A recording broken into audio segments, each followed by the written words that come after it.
Halo sahabat rumah belajar, bagaimana kabarnya? Semoga kita sehat selalu. Jumpa lagi bersama Kak Sandi. Nah, di dalam surat kabar sering dijumpai berbagai tulisan, baik berupa berita, editorial, pojok redaksi, artikel, dan surat pembaca. Hari ini kita akan belajar mengenai teks editorial. Editorial biasanya menjadi salah satu cara untuk merespon suatu isu atau permasalahan dan memberikan tawaran solusi di akhir teks. Nah, dengan demikian, karakteristik umum teks editorial adalah 1. Berisi informasi-informasi aktual terhadap isu yang dibahas. 2. Berisi argumen-argumen tentang isu yang dibahas dan menjadi tolak ukur dalam permasalahan. 3. Berisi tanggapan dari redaksi media untuk menunjukkan kritik, saran, dan penilaian untuk pembacanya. Berbicara mengenai teks editorial, dalam pembelajaran bahasa Indonesia, teks editorial ini dapat ditemui pada jenjang SMA kelas 12 semester ganjil. Nah, sama seperti teks-teks yang lain, teks editorial juga memiliki struktur dan kaidah kebahasaan.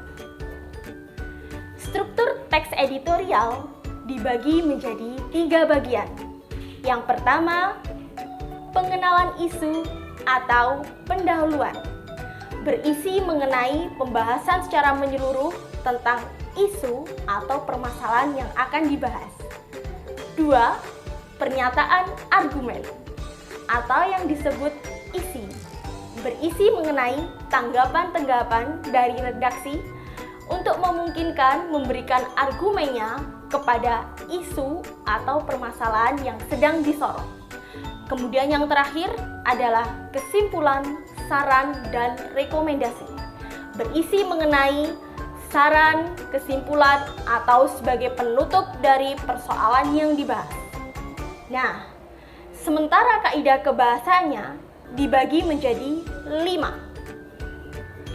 Yang pertama, berisi banyak menggunakan kata-kata populer, di mana sebagai sifat surat kabar itu sendiri dikenal di khalayak ramai. Oleh karena itu, kata-kata yang digunakan haruslah kata-kata yang populer atau populis. Yang kedua, menggunakan kata kerja temporal, menunjukkan waktu dan peristiwa. Yang ketiga, menggunakan ungkapan persuasif. Pada dasarnya, teks editorial ini bersifat argumentatif. Oleh karena itu, isi dari teks editorial mengarah pada ajakan dan hingga mempengaruhi seorang pembaca. Yang keempat, pernyataan pertentangan. Biasanya ditandai dengan konjungsi tetapi. Nah, yang terakhir, mengkitakan atau menggunakan kata ganti kita. Nah, sahabat belajar, bagaimana? Mudah kan?